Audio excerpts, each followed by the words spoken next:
সব উড়ে চলে গেল। হ্যাঁ, সব উড়ে চলে গেল। আসসালামু আলাইকুম। সালাম দিলাম। ওয়ালাইকুম আসসালাম। কি নাম বাবু? নাফিস। নাফিস।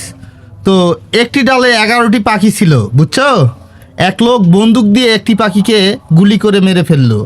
এখন তোমাকে প্রশ্ন হচ্ছে, তোমার উত্তর দিতে হবে ওই ডালে আর কতটি পাখি থাকবে। 11টি পাখি। হ্যাঁ, একটি পাখিকে মারে ফেললো এক একটি বন্দুকাল। পাখিকে মারে ফেললো, হ্যাঁ। তাহলে থাকবে আর 10টি। একটু বুঝে শুনে দেখো, দেখো একটু ভেবে চিন্তে দেখো। আর 10টি থাকবে লেন। তাহলে তুমি আর সময় পাচ্ছ কিন্তু 5 সেকেন্ড। তাহলে কি আমরা 10টি নিব? না, 11টি নিতে হবে। 11টি পাখি ছিল, একটি পাখি গুলি করে মেরে ফেললো। ও, তাহলে আর ওই ডালে আর কয়টা পাখি থাকবে? 10টি। তাহলে আমরা 10টি নিব। হ্যাঁ। তোমার উত্তরটি 100% রাইট হয়নি বাবু। ওই 11টি পাখির মধ্যে যদি বন্দুকালা একটি পাখিকে মারে, তাহলে ওই বাদ বাকি পাখি সব উড়ে চলে যাবে। তো তুমি এই উত্তরটি রাইট দিতে পারোনি, মন খারাপ?